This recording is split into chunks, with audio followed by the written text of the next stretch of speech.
오늘은 전 공무원연금 자금운용단 단장님이셨던 이창훈 단장님을 초대했습니다. 안녕하세요. 네, 안녕하십니까. 네, 오랜만에 오셨는데요. 지금 뭐 상황이 좀 아주 복잡하게 돌아가는 것 같아요. 글로벌 그렇죠. 금융 상황이.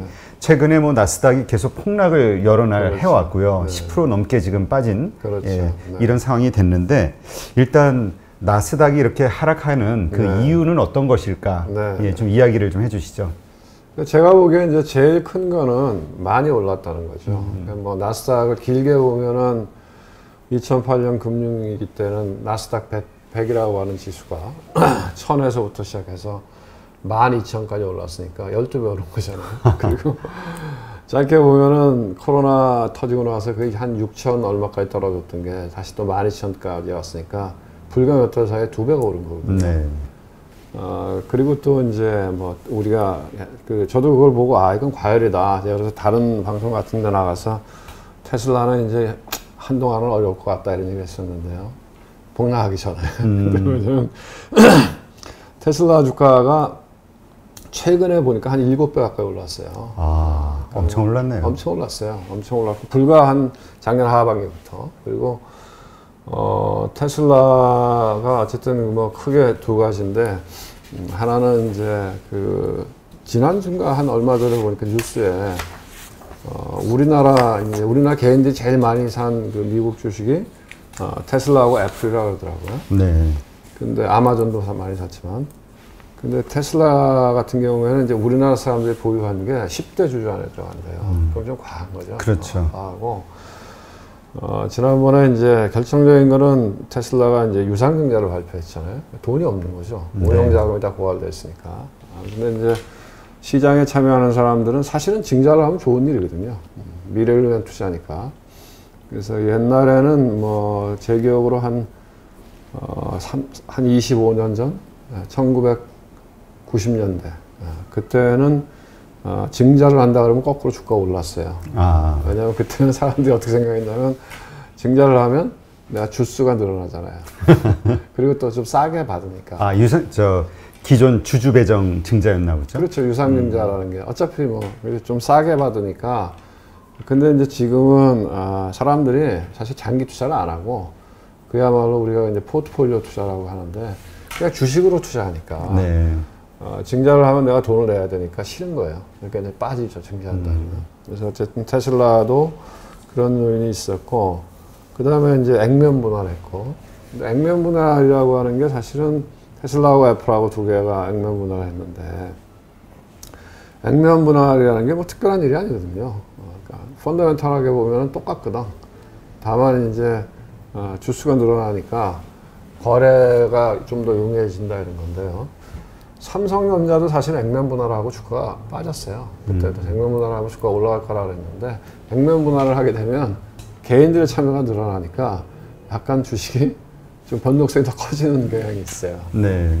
그런 데다가 또 이제 뭐 그래서 약간 어쨌든 증자 얘기 나오면서 한번 확 밀렸고, 근데 어쨌든 주도주가 밀리니까 다른 것들도 같이 따라 밀린 거고, 그 테슬라 S&P 500에 들어간다 그랬잖아요. 그렇죠. 못 들어갔거든. 예, 그것도 충격이 큰 것 같아요. 2차 충격이 와서 어젯밤에 또 한 번 빠진 거고. 그래서 이제 그런 것들이 원인이었던 것 같고, 뭐 테슬라뿐만 아니라 다른 것들도 너무 많이 올랐으니까. 기술주들 중심으로 많이 올랐죠. 그래서 좀 이제 쉬어갈 틈이 됐고. 그리고 원래 이제 시장이 그래요. 시장이 전체적으로 이렇게 올라가다가 시장에 우리가 발산 국면이라고 얘기하는데, 시장이 발산을 하게 되면 어떤 현상이 나타나냐면 주도주만 쫙 올라가요. 네. 그게 닷컴 버블 때도 똑같았거든요. 우리나라 증시도 2000년도 1999년도에서 2000년도 넘어갈 때 소위 그 인터넷 관련 주식들이 우리나라에 많이 올라갔어요. 많이 올라갔는데 계속 오르다가 이제 탈락하고 끝에 가면 몇 종목만 딱 살아서 올라가거든. 그때는 지금하고 비슷했는데 SK텔레콤하고 KT만 쫙 올라갔거든요. 그러다가 그게 뚝 부러지면서 이렇게 장이 밀렸는데, 이제 그런 현상이 최근에도 나타났잖아요. 빅텍해서 뭐 6종목이 쫙 끌고 갔고, 그리고 또 뭐 기사를 보니까 이제 그 손정일 펀드에서 콜옵션을 많이 샀다. 네, 그 얘기도 좀 얘기가 많이 나오더라고요. 근데 이제 레벨을 보니까 11,000 정도의 콜옵션을 샀으니까 어쩌면 꺾었을 수도 있죠. 드러나지는 않는 거지만. 근데 지금 그 소프트뱅크에서 이 콜옵션을 매수한 것과 네. 왜 주가가 빠지는 건가? 여기에 대한 상관관계를 잘 이해 못 하시는 분들도 있거든요. 아, 그래요? 그 이제 콜옵션하고 그 주가와의 상관관계를 얘기하는 건데요. 네. 그러니까 이제 우리가 그 벡터독 이런 이게 벡터독 이펙트 뭐냐면 꼬리가 원래 개가 이렇게 꼬리를 흔들잖아요. 네. 몸통이 꼬리를 흔드는 게 정상인데 이 파생상품 시장이 커지면 이 꼬리가 몸통을 흔들어 버리는 거예요. 그래서 벡터독 이펙트라고 얘기하는데 그런 것처럼 이제 개별 주식 예를 들면 이제 옵션 그러니까 이제 파생상품을 얘기하면 예를 들면 나스닥 지수가 있다. 아니면 이제 뭐 기사를 보니까 주요 그 빅텍 주식에 대한 콜옵션을 샀다 그러더라고요. 네. 그 지수가 아니고. 그러면 개별 주식 옵션을 산 거거든요. 그러면 이제 개별 주식을 우리가 기초자산이라고 해요. 언더라잉 에셋이고. 그 다음에 개별 주식도 선물이 있고, 또 개별 주식 옵션이 있어요. 근데 이제 개별 주식을 내가 샀어. 네. 그럼 난 프리미엄을 주고 사죠. 그렇죠. 지금. 왜냐면, 콜옵션은 권리거든요. 내가 얼마에, 예를 들면 이제 뭐 테슬라다. 그럼 내가 테슬라를 얼마에 살 수 있는 권리거든요. 근데 그거를 프리미엄을 지불하고 사는데 그럼 그걸 판 사람이 있을 거 아니에요. 네. 그러면 이제 그걸 옵션 라이터라고 얘기하는데 옵션 라이터는 주로 IB죠. 증권회사다. 우리나라 보면 증권회사. 그 IB가 옵션을 라이팅 하거든요. 그러면 이제 그 옵션을 라이팅 한 사람은 내가 이 주가가 올라가면 그 싼 가격으로 내가 주식을 줘야 되니까 네. 그만큼 손해가 나잖아요. 네. 그래서 그걸 해지를 합니다. 돌아서서. 어떻게 해지를 하냐? 그 주식을 사갖고 있으면 돼요. 네? 그 주식을 사갖고 있으면 올라가도 상관없잖아요. 그래서 그런 것들은 이제 우리가 뭐 이제 마찬가지예요. ELS도. 제가 이제 그런 얘기 가끔 드렸는데 ELS, 뭐 ELB, 뭐 DLS 이런 게 굉장히 위험한 거다. 그거는 사실은 ELS를 내가 사면 거꾸로 내가 옵션 라이터가 되는 거다. 그래서 우리가 다이나믹 해칭이나 델타 해칭 같은 걸 해서 이제 옵션이 움직이면 가격이 움직이면 그거에 대한 위험을 이제 해지를 하거든요. 그러니까 이제 콜옵션을 내가 손정에게 샀어. 샀으면 그만큼 내가 뭐 주식을 사야 될 거 아니에요. 주식 외에는 뭐 아니면 무슨 금융공학을 짜서 예를 들면 테슬라가 움직이면 그만큼 뭔가 상관성 있는 어떤 무엇인가가 움직이는 거를 사야 되거든요. 그걸 우리가 다이나믹, 가격이 계속 움직이니까 네. 그거에 따라서 더 올라가. 그럼 더 사야 돼. 그런 것들 우리가 다이나믹 해칭이라고 하거든요. 그렇게 움직이다가 어느 순간에 내가 옵션을 팔아버렸어요. 그러면 나는 이제 그 부담이 없잖아요. 그럼 나도 돌아서서 그동안 샀던 그 테슬라 주식을 시장에 갖다 팔아야 되는 거지. 네? 그러니까 이제 이게 웹더독해서 파생이 현물 시장을 자꾸 흔드는 거죠. 네. 그러면 이제 그러한 영향이 아직도 남았는가? 아니면 네. 이제 어제자로 테슬라 21%나 빠졌으니까요. 네. 이런 걸로 끝난 건가? 네. 여기에 대해 이제 가장 큰 관심이 쏠리는 거죠. 그거는 알 수가 없죠. 그거는 이제 둘만 아는 거죠. 시장에 있는 사람들만. 손정의 펀드는 알 수 있겠고 자기가 걸어놨으니까. 그리고 이제 그거를 그 발행했던 그 증권사도 알 수 있을 거고 거래하는 거래인도 알 수 있을 거고. 근데 그런 것들은 대체로 금방 공시는 안 하죠. 공시를 보통 이제 한 3개월 지나면 그런 것들이 공시가 되겠죠. 바로 하는 건 아니네요. 바로 하면 안 되죠. 우리나라 국민연금 같은 경우에도 네. 보통 그 보유주식을 매매를 하면 보통 좀 빨리 하는 데는 한 달. 국민연금은 아마 3개월 뒤에 아마 공시할 거예요. 그래요? 왜냐면 그게 패를 보여주는 거잖아요. 그렇죠. 그러니까, 네. 그리고 이제 또 이번 그 나스닥 폭락과 관련해서 이제 민스키 모멘트라는 말도 좀 나오고 있거든요. 그렇죠. 좀 생소한 단어긴 한데 이거는 어떤 건지 좀 설명해 주시죠. 그래서 저도 제가 뭐 학자가 아니니까 잘은 몰라요. 모르는데 아마 이제 사람들이 멋있잖아요. 그러니까 용어가 민스키 모멘텀 그러니까 뭔가 이 폼나 보이잖아요. 근데 이제 내용은 별거 아니고 그냥 부채가 빵 터지는 순간. 그래서 이제 아마 민스키라고 하는 경제학자가 그런 이야기를 했다는데 주류 경제학자는 아니었다 그래요. 근데 이제 말하자면 부채가 계속 늘어나서 어느 순간이 되면 부채를 더 이상 감당할 수가 없잖아요. 그렇게 되면 그걸 갚으려고 그러면 뭔가 팔아야 되잖아요. 네. 그러면 이제 뭐 돈 안 되는 것도 팔지만 사람이 몰리면 돈 되는 것도 팔 수밖에 없잖아요. 그래서 그런 순간이 오게 되면 금융 시스템이 붕괴한다. 그래서 이제 그런 부채가 빵 터지는 그 순간을 민스키 모멘텀이라고 얘기하는데, 이게 이제 2008년도 금융위기 때 이게 이슈가 된 거죠. 네. 그전에는 뭐 그런가 보다 했는데 2008년도 금융위기가 전형적으로 서브프라임이라고 하는 게 대출이잖아요. 그렇죠. 클린턴 정부가 야, 잘 사는 사람만 집 갖냐. 좀 살기 어려운 사람도 집을 가질 수 있어야지. 그래갖고 서브프라임이라는 게 이런 거예요. 신용 등급이 프라임 그러면 좋은 거잖아요. 그렇죠. 서브프라임, 프라임 밑에 있는 거거든요. 그러니까 신용 등급이 사실 돈을 빌려주면 안 되는 신용 등급을 갖고 있는 사람한테도 돈을 빌려준 거죠. 네. 그러다 터진 거죠. 그래서 이제 그때 이후로 이 민스키 모멘텀 뭐 이런 게 이제 많이 얘기가 되는 거잖아요. 네. 그냥 부채가 빵 터졌다. 예. 그러니까 이제 만약에 이게 원인이라면 네. 사실은 심각한 거잖아요. 지금 이제 네. 더 큰 문제의 시작점이 되는 거니까. 지금이 민스키 모멘텀이라면. 예, 그렇죠. 그렇죠. 근데 이제 이거는 지금 현재로서는 알 수 없는 거죠. 아니죠. 현재 알 수 있죠. 알 수 있는데. 그래요? 제가 보기에는 지금은 민스키 모멘텀은 아닌 것 같아요. 왜냐하면 지금의 부채는 예를 들면 이제 2008년도 금융위기, 그 당시에 서브프라임 때는 개인이 부채를 졌잖아요. 네. 개인이 부채를 져서 감당이 안 돼서 집어 던지면서 집값이 폭락을 했고, 그러다 보니까 뭐 좋은 집 나쁜 집 다 폭락한 거고, 그걸 들고 있던 금융기관들이 와장창 무너진 거잖아요. 근데 지금은 부채를 누가 들고 있어요? 부채를 개인이 들고 있는 게 아니잖아요. 부채는 어디가 많이 들고 있냐? 중앙은행이 들고 있죠. 연준이 가지고 있죠. 그렇죠. 연준이 터지진 않잖아요. 지금은 민스키 모멘텀은 아닌 것 같아요. 근데 이제 우리나라는 이럴 수는 있죠. 제가 생각하기에는. 우리나라는 지금 개인들이 빚이 많잖아요. 네, 개인 부채, 가계 부채 문제가 심각하죠. 가계 부채가 뭐, 지난번에 방송할 때 1,700조라고 그랬나요? 그러니까 우리나라의 자산의 70% 정도가 부동산에 다 들어가 있다는 거예요. 그러니까 그 개인이 부채를 갖고 집을 샀는데 어떤 사람도 여러 채도 갖고 있고, 그런 경우에는 뭐 어떤 삐걱하면 우리나라는 민스키 모멘텀이 될 수도 있죠. 네. 우리는 좀 얘기 다른 것 같아요. 이제 장이 열리기 이제 몇 시간 남았는데요, 오늘. 네. 나스닥이 이제 어제도 많이 빠졌는데, 네. 사실 또 오늘 더 하락하게 된다 그러면 어떻게 될까? 반등한다면 또 어떻게 될까? 네. 어떻게 보시나요? 그러니까 나는 그 시장 전망을 내일 방송을 좀 했으면.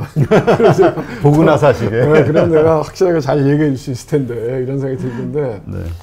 사실은 오늘이 굉장히 길어요. 오늘. 어떤 면에서요? 만약에 오늘 더 밀린다, 그러면 장은 뭐 굉장히 어렵다고 봐야죠. 앞으로 추세적으로. 왜냐면, 뭐 어제까지 빠진 거는 한 10% 나스닥이 빠졌는데, 워낙 많이 빠졌으니까, 많이 올랐기 때문에, 가격 조정으로 볼 수 있는 거거든요. 추세가 바뀌는 게 아니고, 추세가 살아있는 과정에 가격이 조정되는 과정이다. 이렇게 이해할 수가 있거든요.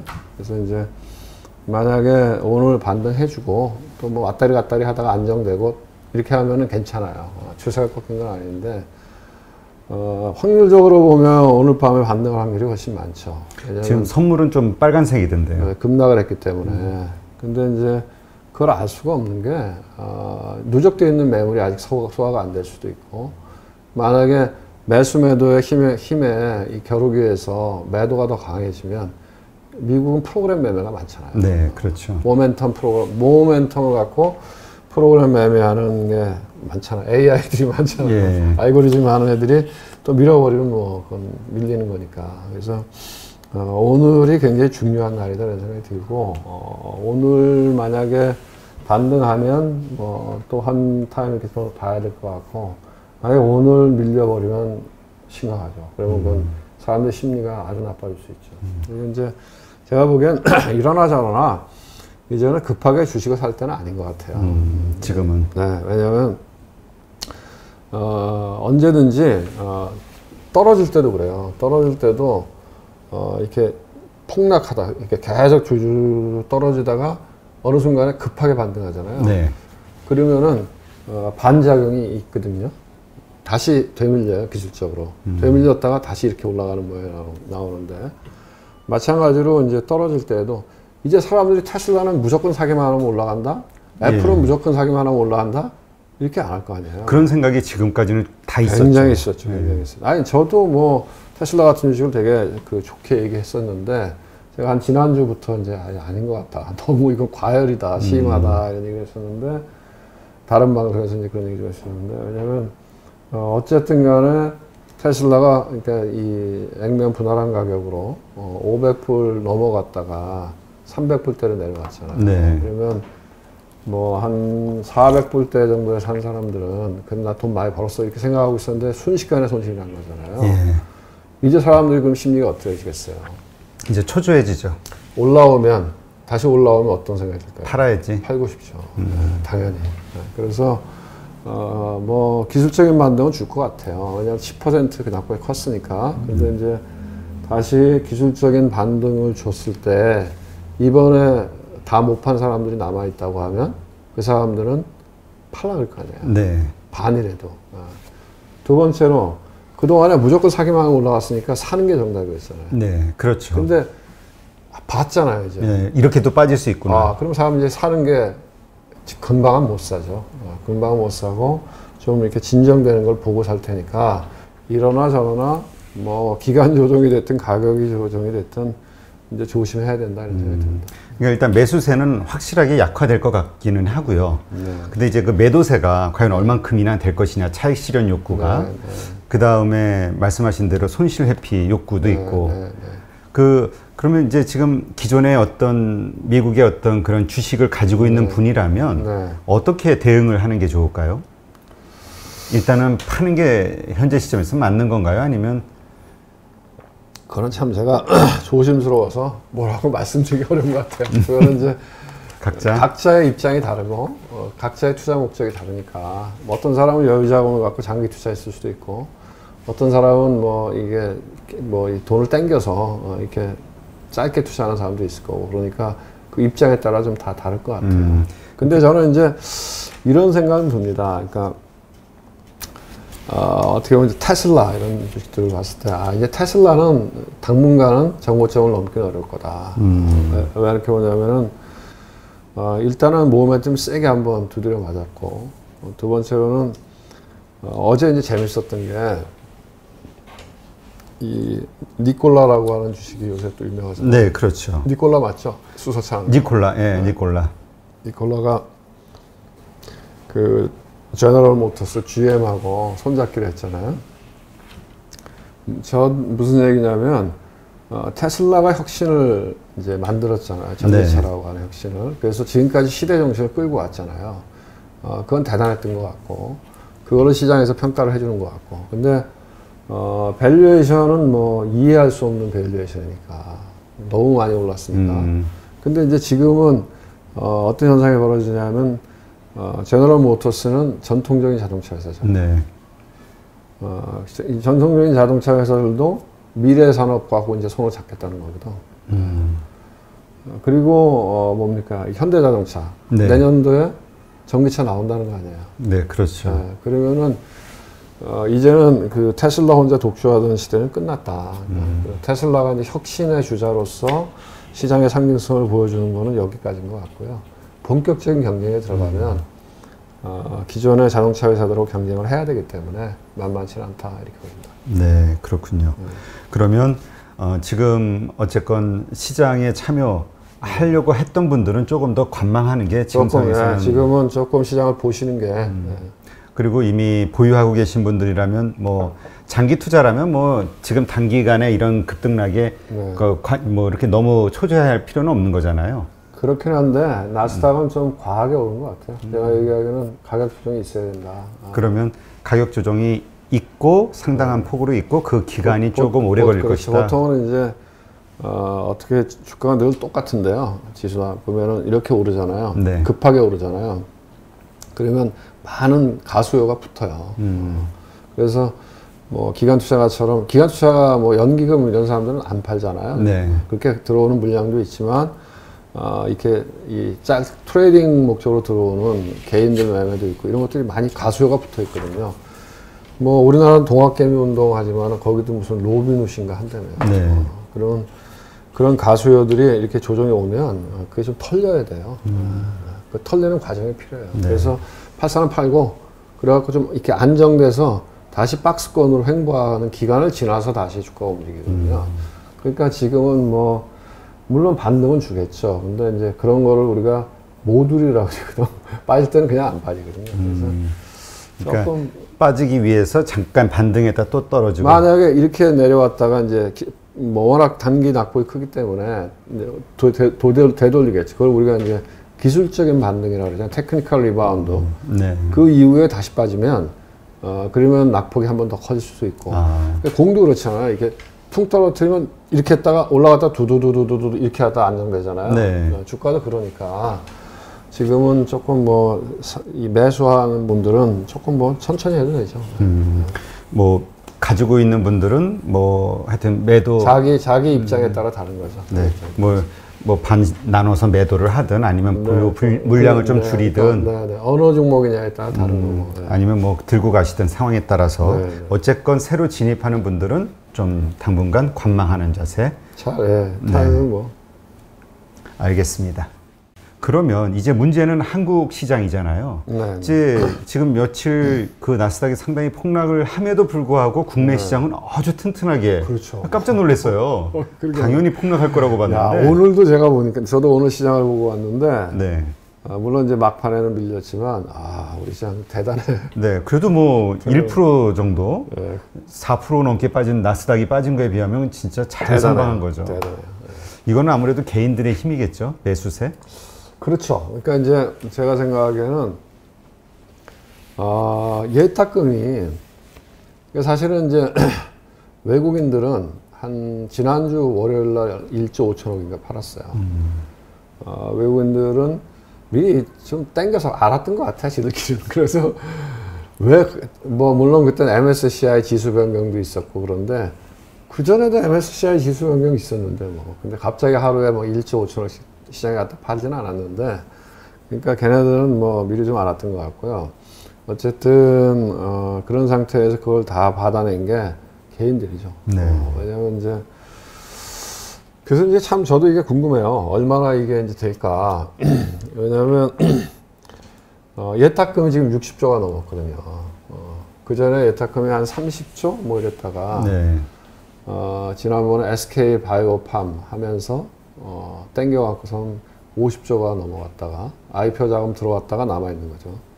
그랬다가 요번에 또 카카오 게임즈 하면서 또 확 들어왔죠. 땡겨갖고 남아있어서 지금 예탁금이 60조가 넘어요. 그래서 이 자금이 분위기가 괜찮아서 주식으로 들어오면 시장은 되게 튼튼해질 수 있는 거죠. 근데 이제 아무래도 개인이라고 하는 거는 심리의 영향을 받기 때문에 이제 얼마나 이제 미국 시장이 안정되느냐에 다 관건일 것 같고요. 미국 시장이 뭐 올라가지 않더라도 박스권 내에 있으면 뭐 우리 시장은 뭐 충분히 계속 올라갈 수도 있는 여진이 있어 보이는데, 만약에 미국 시장에 빠져버리면 추세적으로 그러면 우리 시장도 버티기 어렵죠. 그렇게 보고 있어요. 지금 뭐 나스닥 같은 경우는 누구나 뭐 정말 과열됐다, 버블이 좀 껴있다 이렇게 얘기를 하는데 한국 시장은 어떤가요? 근데 우리 시장은 제가 보기에 버블은 아닌 것 같아요. 특히 이제 우리 시장 나눠서 봐야 되는데 코스피하고 코스닥 이렇게 나눠서 봐야 될 것 같은데요. 코스피는 제가 보기에는 뭐 되게 견조한 것 같아요. 펀더멘탈리도. 왜냐면 저도 이렇게 보면 우리나라 기업들이 참 대단하다 이런 생각이 들어요. 삼성전자 같은 걸 보면 저 참 대단한 회사다. 왜냐면 뭐 반도체가 그 전에 반도체가 안 좋으면 스마트폰 팔아갖고 돈 벌고. 그거예요. 포트폴리오가 너무 멋있는 것 같아요. 또 최근에 뭐 또 반도체가 비리비리하니까 또 5G 통신 사업부가 또 무슨 어디였지? 버라이전에서 또 수주 받고. 그러니까 그래서 참 대단한 회사다. 저렇게 시달리는데도 맨날 신문에 시달리고 뭐 법정에 간이 많이 일이는데도 불구하고 저렇게 참 어떻게 보면 우리나라에 저런 회사가 있다는 게 참 우리나라한테 너무 좋은 일이라는 생각이 들고요. 현대차도 최근에 보면은 그 뭐 미국의 테슬라, 니콜라 이런 게 난리쳤지만 현대차는 전기차도 하고 수소차도 한다는 거 아니에요. 그렇죠. 수소차는 기술력에 있어서 상당히 탑에 있다는 거 아닙니까? 그러니까 뭐 또 오늘 보니까 LG전자, 네. LG전자 뭐 그 가전 팔아갖고 돈을 계속 벌고 그리고 그 가전은 어떻게 보면 약간 예술의 경지로 이렇게 비싸게 팔잖아요. 그렇죠. 나도 그건 못 사봤는데. 근데 아트. 네, 그런데 아니 더 대단한 게 뭐냐면 LG전자도 오늘 이 와중에 주가가 오르던데 보니까 거기가 이제 이 전장 사업부라 그러잖아요. 전장이라는 게 자동차에 들어가는 전기 장치거든요. 자동차에 들어가는 전장 사업부가 지금까지 돈을 못 벌어요. 내리. 그런데 앞으로 전기차 시대가 오면서 돈을 벌 수 있다는 거거든.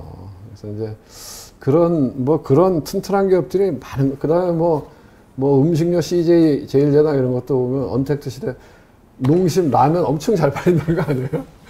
제가 기사 보니까 뭐 신라면 블랙이 우리나라에서는 죽었는데 뭐 미국에 가서 그게 넘버 아니라며요. 아 그래요? 네. 그리고 뭐 BTS 방탄소년단 네? 빌보드 차트 1위 하잖아요.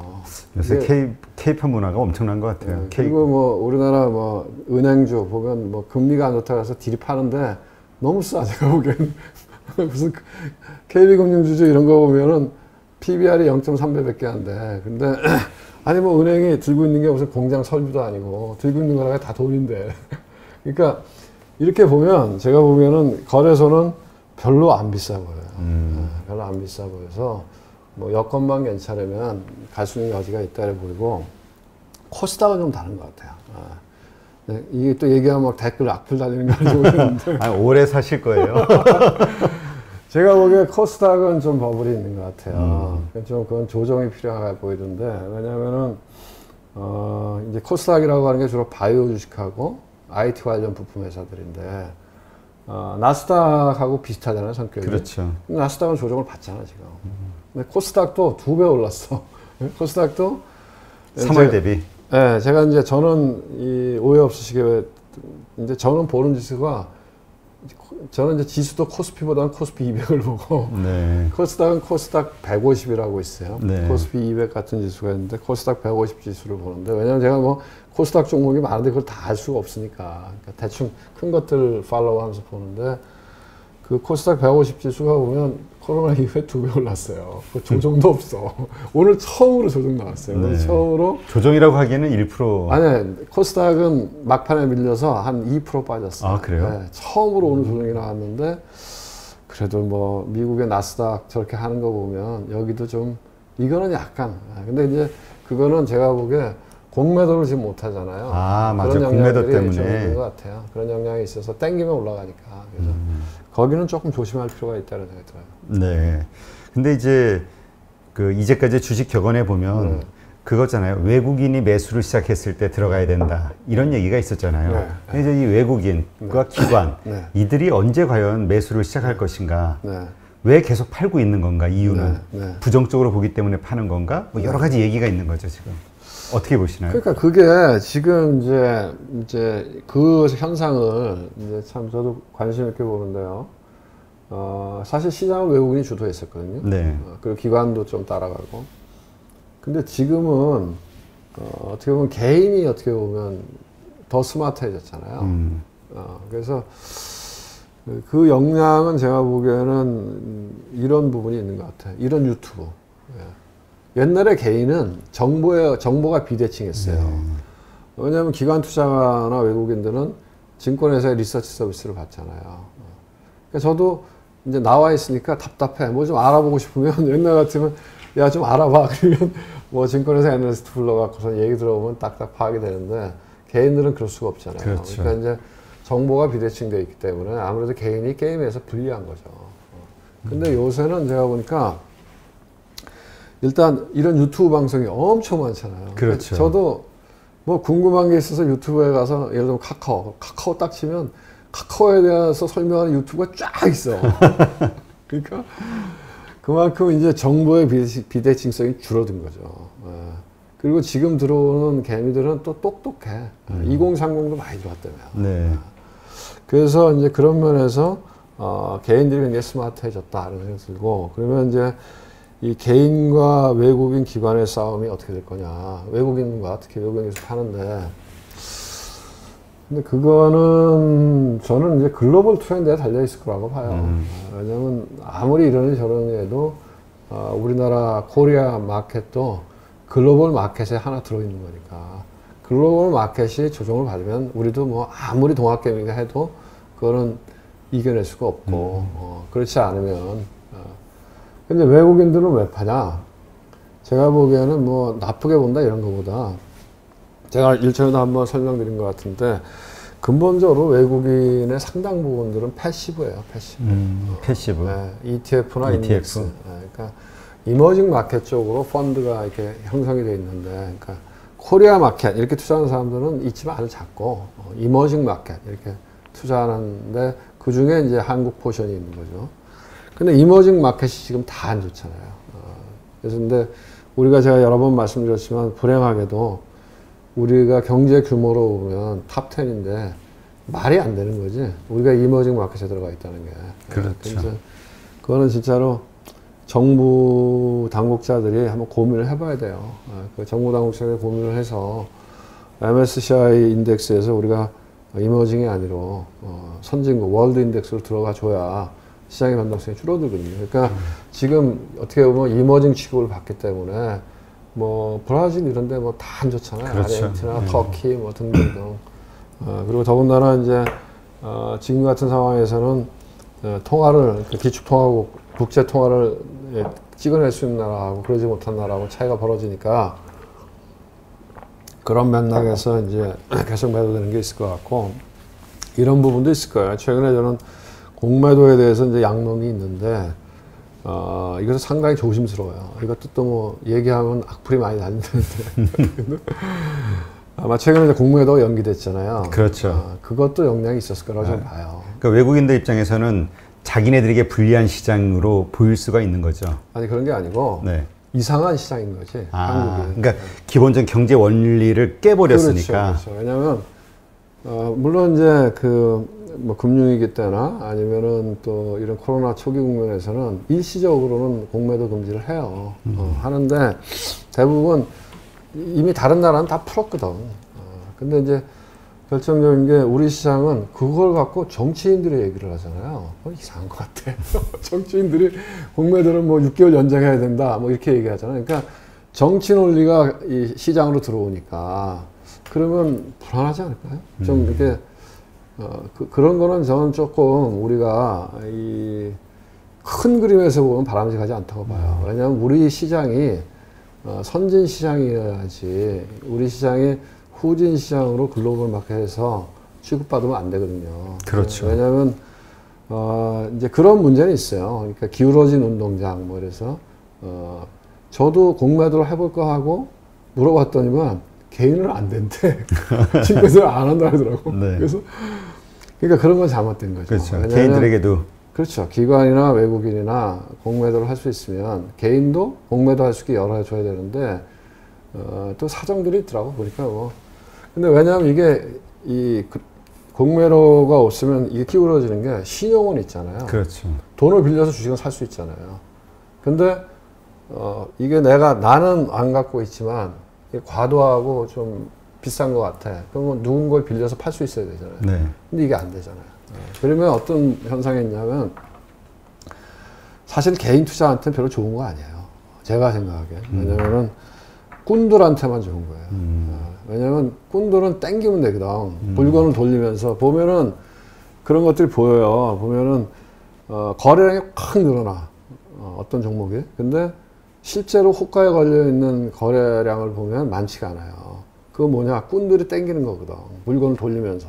그래서 근데 옛날에는 그렇게 땡기기가 쉽지가 않은 게 땡겼다가 어떤 놈이 공매도해서 팔아버릴 수도 있기 때문에 그렇죠. 무섭죠. 마음껏 못 땡기거든. 근데 그 꾼들은 그거를 다 수량을 다 이 주주 구성을 보고 다 판을 짜거든요. 내가 어떻게 하면 물량이 나올 수 있는 게 보고 다 판을 짜서 움직이는 거거든. 근데 그거 보고서는 일반 개미들이 따라 들어가잖아요. 그렇죠. 따라 들어갔다 끝에 상투에서 그냥 물건 와장창 받아주는 역할도 많이 하기 때문에 어쨌든 뭐 공매도가 반드시 개인한테 좋은 건 아니다. 일반 개인한테 그런 생각이 들어요. 네. 이거에 대한 논란은 좀 계속 있을 것 같고요. 네. 근데 어쨌건 이제 좀 공평한, 그리고 또 하나는 신뢰 문제인 것 같아요. 많은 개인 투자자들이 의심하는 게 말씀하신 대로 없는 물건 뭐 빌려서 그거만큼 팔면 되는데 아예 그것도 없이 판다라고 믿는 분들이 의외로 많이 있거든요. 그러니까 그거는 저는 잘 모르겠는데 법으로는 안 돼요. 안 되는데 예를 들면은 이 공매도 하고 주식을 넘겨주는 기간이 3일일 거예요, 그것도. 네. 왜냐면 우리가 이제 주식도 살 때 내가 사고 증거금을 내고 주식 사고 실제 결제는 3일 뒤에 내일 모레 이루어지잖아요. 그러니까 그럴 수도 있지 않을까 이런 특히 이제 국내에서는 그러긴 쉽지 않을 거예요. 왜냐면 국내에서는 그게 다 나중에 조사받고 그러면 그게 이제 심각해지니까. 근데 해외 외국인은 그 조사하기 어렵잖아요. 그렇죠. 그러니까 그거는 블랙박스일 수도 있지만. 하여튼 그런 신뢰의 문제, 그 다음에 공평성의 문제 이런 것만 해결이 된다면 공매도 뭐 순기능의 어떤 역할을 하지 않을까. 제가 보기엔 신용이 있으면 공매도가 있어야 돼요. 신용이 없으면 공매도 없어도 돼. 그럼 매수매도만 있으니까. 네. 공평하잖아요. 그렇죠. 그래서 왜냐하면 자본시장의 제일 중요한 기능이 뭐냐면 자본시장 존재의 목적의 제일 큰 거는 프라이싱이에요. 가격을 적정하게 매겨서 효율적으로 자원이 배분하도록 하는 게, 그러니까 이 주식시장의 기능이라고 하는 게 내가 돈 들어와서 주식시장에 돈 버는 게 아니고 경제학적으로 보면 시장에서 제일 중요한 기능은 적정한 가격을 찾아가는 거거든요. 그걸 통해서 효율적인 자원 배분이 이루어지고 그걸 통해서 전 세상에 이렇게 조금씩 발전하고 살아가는 건데, 이 프라이싱을 하는데 어떻게 보면 이게 균형이 안 맞으면 신용해서 매수는 할 수 있는데 내가 빌려서 차익 매도는 할 수 없다. 그러면 이게 이상한 거지. 그럴 수 있죠. 그러면 기관들, 외국이냐 뭐 그렇다 치고 기관들은 왜 그렇게 팔아 제끼는 겁니까? 기관은 기관은 뭐 제가 보기에 기관이 그렇게 많이 파는 것 같지는 않고. 그래요? 개인들은 지금 자기들이 사서 가격 올리는데 개인들한테 물량 떠넘기고 있다, 불만들이 있더라고, 이렇게 글들을 보면. 이제 제가 보기에 이런 것 같아요. 기관들은 연기금 이런 데는 뭐 잘 안 팔 것 같고, 거기는 어차피 뭐 장기 투자하는 데니까 주로 이제 파는 데가 투신사, 그 다음에 금융투자회사라고 찍히는데, 증권회사. 근데 이제 투신사는 제가 보기에 펀드가 빠지니까 판매가 들어와서 어쩔 수 없이 한 10조 정도 빠졌어요. 이제 개인 일반인들이 펀드를 안 해. 직접 하겠다, ETF를 하든. 나는 충분히 이해해요. 왜냐하면 해보니까 수익률도 별로 안 좋은데 수수료만 떼어가고 또 불편해요. 뭐 들어가면 돈 빠질 때도 며칠씩 걸리고. 그러니까 사람들 환매한 자금이 10조가 넘어요. 그러니까 이제 그거 팔아야 될 거 아니에요. 그리고 있고 금융투자회사는 제가 보기에는 이제 이 파생 상품하고 연결돼서 차익거래 물량이 많아요. 보면은 금융투자회사가 많이 팔 때에는 선물이 백오데이션 될 때야.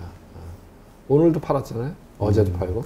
선물이 백오데이션 되니까. 그러니까 그거는 약간 이렇게 구조화된 거나 아니면은 차익거래 이런 용어로 치고받고 하는 것 같다, 이런 이야기 들고요.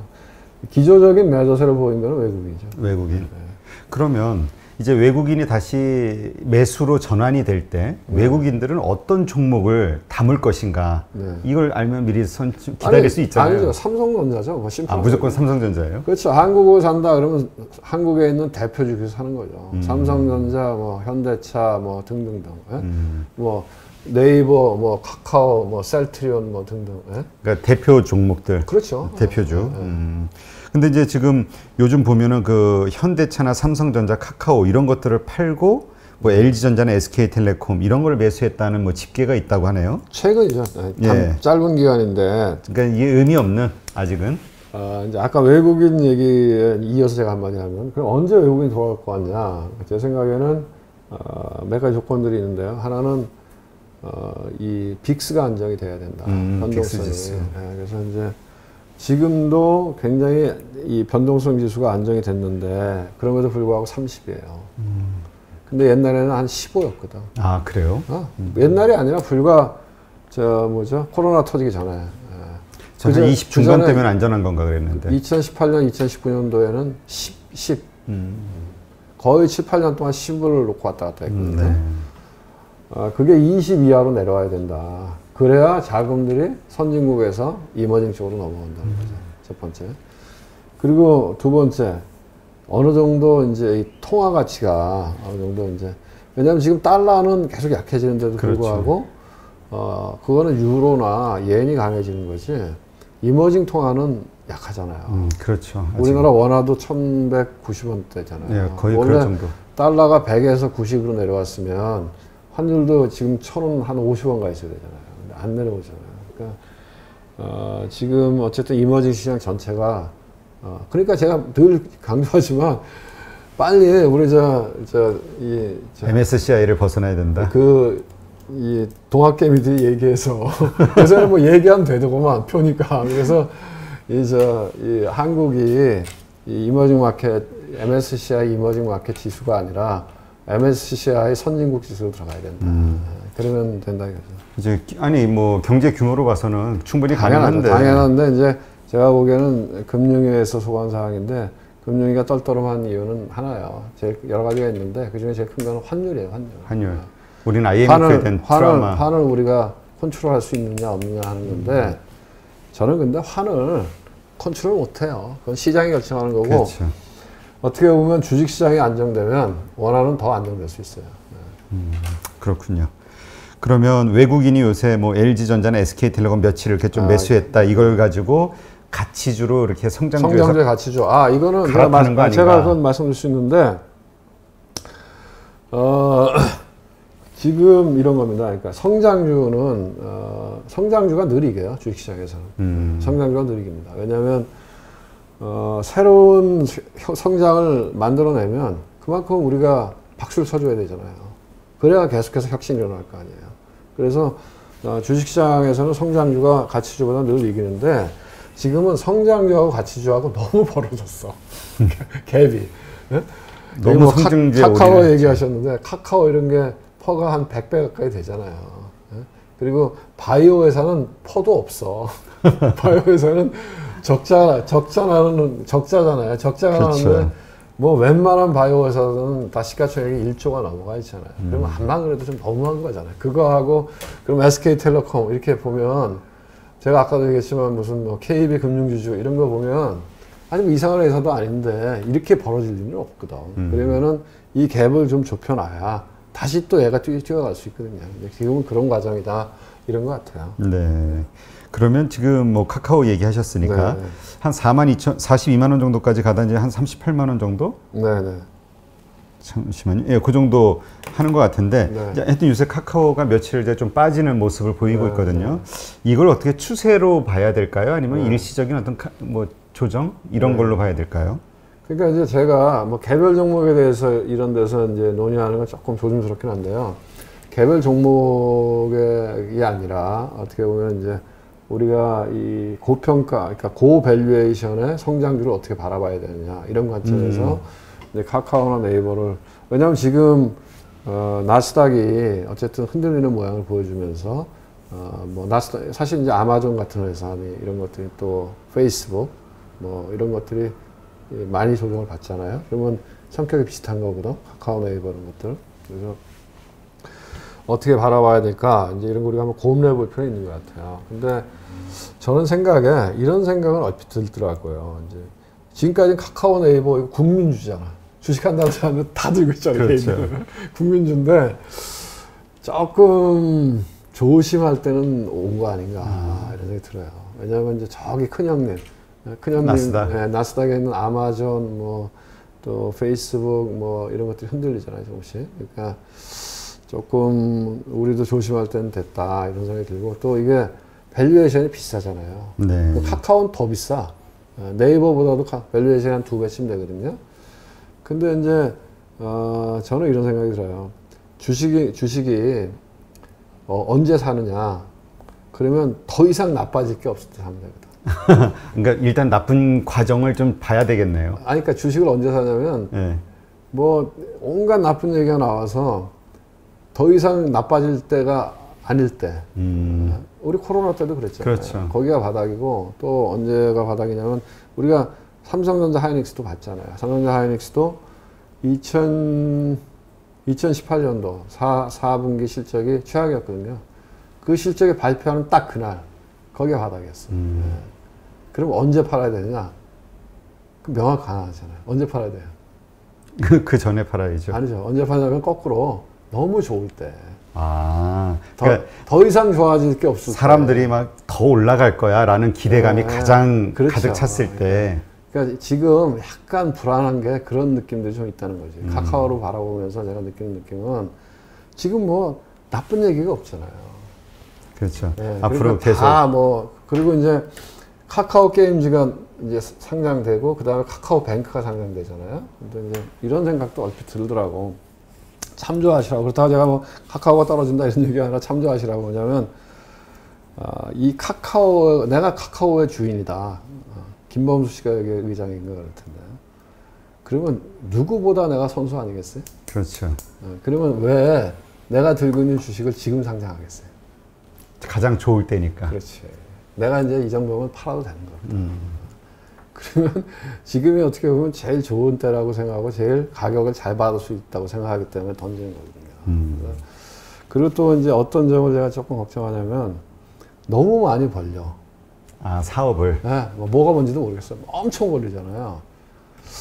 그거 좀 내가 보면 우리 옛날에 재벌이 문어발 확장한다 그랬잖아요. 어떻게 보면 저게 뭔가 조금 어떤 계기가 되면 견제가 들어올 수도 있거든. 왜냐면 우리가 재벌이 옛날에 문어발 확장해갖고서는 그 안 좋았잖아요. 디지털 공간에서의 지금 문어발 확장이거든. 그래서 그게 네이버가 최근에 공정위에서 좀 이슈가 되고 있잖아요. 공정위에서 네이버에다 뭐 이렇게 데이터에 관련돼 갖고 이제 태클을 걷는데 이런 생각 들더라고. 저게 어느 순간에 약간 그 디지털 공간도 독과점 이슈가 있으니까 이제 그렇게 해서 태클에 들어올 수 있는 여지도 있겠다 이런 생각이 들고 또 하나는 그러면 이제 어떻게 해야 되냐? 해외로 가야 돼, 해외로. 그러니까 회사들이. 그렇죠. 왜냐 우리나라 삼성전자나 뭐 현대차 이런 게 대한민국에서만 그렇게 했다고 하면 안 되는 거잖아요. 독과점 이슈에 다 걸리거든. 그렇죠. 그러면 이제 어떻게 해야 되냐? 해외로 나가는 거거든, 해외로. 그래서 이 영역 확 넓히고 회사가 달라지는 거거든요. 그런 면에서 저는 네이버가 카카오보다는 좀 더 가능성이 있다고 봐요. 그러니까 이제 액티브하고 공격적이고 이런 부분에서는 카카오가 훨씬 창의적이고 이런 장점이 있는데 어쨌든 카카오는 더메스틱이다 이거죠. 우리 안에 있는 기업인데 이 카카오가 바깥에 나가는 건 아직까지 안 보여줬잖아요. 그렇죠. 근데 이제 네이버는 영역을 넓혔잖아요. 그래서 얼마 전에 보면 일본의 라인하고 카카오가 하는 네이버가 하는 카카오 같은 서비스죠. 메신저 서비스 라인 그 대단한 것 같아. 그렇죠. 어쨌든 그 라인하고 그다음에 야후재팬하고 이렇게 합했잖아요. 네. 소프트뱅크에서. 그러니까 이제 어떻게 보면 저는 참 그런 면에서 그 길을 했다고 봐요. 왜냐하면 우리가 맨날 뭐 일본 나쁜 놈 이게 해봐야 그거 괜히 감정싸움 하는 거고 진짜로 우리나라 회사가 나가서 일본에 말하자면 이 카카오 메신저 회사의 넘버원 그 다음에 물론 우리나라 사람은 아니고 손정희 씨가 이제 3세지만 어쨌든 대한민국의 피가 흐르는 손정희 씨가 갖고 있는 야후재팬 이게 이렇게 합해졌다. 어떻게 보면 이 디지털 공간을 우리가 정복한 거랑 마찬가지거든. 네? 그러니까 그런 면에서 저는 네이버를 높게 평가해요. 그래서 어쨌든 제가 보기에는 카카오도 제가 아까 말씀드린 그런 걱정을 넘어서려고 하면 공간을 해외로 넓혀야 된다. 네. 그래야만 이제 그런 이슈에서 자유로워질 수 있다. 그래서 어쨌든 뭐 한쪽으로만 제가 이제 이런 말씀드리는 거는 너무 완사이드하게 보지 말고 그 이면도 한번 보시는 게 투자하는 데 도움이 된다. 예, 그렇죠. 지금 너무나 그 긍정적인 장밋빛 전망만 예, 있으니까. 얼마 전에 테슬라 무조건 올라간다 그랬으니까. 그렇죠. 테슬라에 대해서 좀 부정적인 이야기 하면은 바로 악성 댓글이 달리는 상황이었거든요. 아니 근데 그러면 근데 저는 이런 생각입니다. 이 유튜브로 보시는 분들도 여기 나와서 이야기하시는 분들이 그냥 하나의 의견이잖아요. 그렇죠. 그러면 내가 들고 있는 주식에 대해서 좋은 점도 있고 나쁜 점도 있으니까 오히려 어떻게 보면 저 같으면 그 약간 비판적인 이야기가 좀 더 도움이 될 것 같아. 그럼 그렇죠. 내가 균형된 시각을 가질 수 있잖아요. 그럼 내가 훨씬 투자에 도움이 되거든. 만약 테슬라 무조건 좋다. 400불, 500불, 뭐, 만슬라 간다 그랬어요. 예, 그렇죠. 천슬라가 아니라 만슬라 간다. 그 500불에 샀어. 그 사람이 얼마나 힘들겠어요. 그렇죠. 그러니까, 근데 이제 그런 분들은 아주 일부분이고 대다수 분들은 이제 그런 정보를 가지고 네. 스탠스를 적절하게 잘 취하는. 그게, 그러니까 예. 제가 보기에 주식 투자에서 돈을 안 잃고 돈을 버는 가장 그 첫 번째 는 뭐냐. 나와 반대되는 생각을 들어보는 거예요. 나와 반대되는 생각. 그게 굉장히 도움이 됐거든. 왜냐면 나와 반대되는 생각을 들었는데, 일리가 있어. 그럼 내 생각을 수정할 수도 있고, 그런데 내가 다시 생각해 봤는데 내 생각이 맞아. 그럼 자기 생각을 더 강하게, 자기 확신을 더 강하게 가져갈 수 있거든요. 그래서 틀린 반대 얘기를 꼭 들어보시라고 권해드리고 싶어요. 네, 알겠습니다. 네, 그러면 이번에는 정말 네. 한국 개인 투자자들이 가장 네. 그 애정하는 종목이죠. 네. 미국의 이 테슬라. 네. 일단 뭐 테슬라에 투자해서 돈을 벌었다라고 생각하시는 분들이 워낙 많이 있다 보니까 이게 이제 확증 편향 같은 게 돼버려가지고 네, 네. 항상 계속 오를 것 같은 그런 분위기였는데 지금 어쨌든 어저께 네. 21% 빠지면서 이제 조금 좀 혼란스러워 하실 것 같아요. 일단 이 테슬라 주식에 대해서 네. 일단 좀 본격적으로 좀 파고 들어가면 네. 사실 그 액면 분할이 조금 그 매수의 기회로 네. 많은 분들이 봤잖아요. 네. 요거에 대해서 좀 설명을 해 주시죠. 네, 아까도 제가 말씀드렸지만, 액면 분할이라고 하는 거는 사실 큰 의미는 없다. 왜냐면은 무상증자도 마찬가지인데요. 그냥 주식을 쪼개서 주식 주수만 늘어나는 거죠. 그러면 이제 어떤 의미가 있냐 하면은 유동성이 좋아지는 거죠. 거래가 더 이제 편안하잖아요. 그리고 일반 개인 투자자들도 적은 금액으로 들어갈 수 있으니까. 그래서 개인이 거래하기가 좀 용이해지는 그런 장점은 있는데, 근데 사실은 또 개인이 많이 들어오면 그 주식은 잘 되기가 쉽지가 않아요.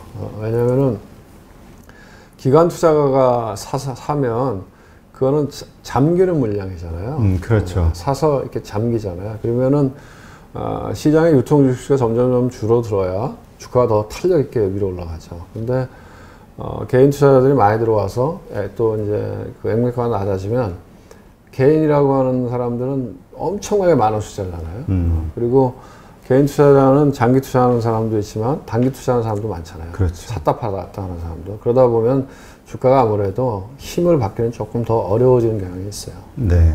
액면 분할이 꼭 좋은 건 아니다. 근데 이제 그러한 것들을 계기로 좀 싸게 이제 좀 몇 주 더 가질 수 있다. 그리고 네. 좀 비쌌으니까 이제 좀 투자할 수 있다 이런 생각으로 이제 많이 들어가셨는데 그 나오는 뉴스 같은 거를 보니까 미국에서도 기관들은 테슬라를 그렇게 투자하지 않았다. 개인들 거기도 이제 개인들이 많이 투자했다 이런 얘기가 있더라고요. 아마 최근엔 그랬을 수도 있어요. 그러니까 이제 기관 같은 경우에는 그러니까 S&P 500 지수에 들어가는 게 무산돼서 더 많이 빠졌잖아요. 네. 그런 게 굉장히 중요한 게 이제 벤치마크라고 하죠. 그러니까 이제 기관 투자가는 투자를 해서 내가 뭐 돈을 얼마 벌었다 이런 것도 중요하지만 내가 벤치마크를 이겼다 못 이겼다가 되게 중요하거든요. 그래서 벤치마크 지수에 편입이 되면 일단은 그 인덱스나 ETF 같은 데서는 무조건 사거든요. 그 다음에 벤치마크 지수에 편입이 되면 일단 투자 대상 종목이 되는 거예요. 그러니까 미국의 기관 투자가들은 큰 대형 연기금 같으면 대부분이 S&P 500 지수를 벤치마크 지수로 할 거거든요.